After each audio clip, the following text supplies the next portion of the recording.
Hey guys, my name is Elijah, and in this tutorial I will show you how to open a PDF file in Google Docs.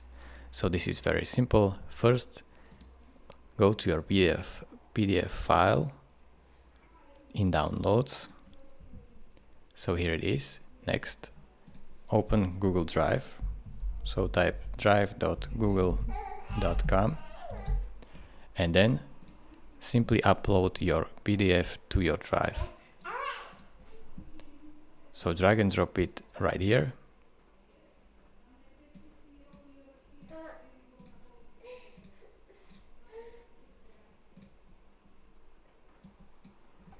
And then once it is uploaded, click on these three dots right here and click Open With and select Google Docs. Now it will open up your PDF in Google Docs.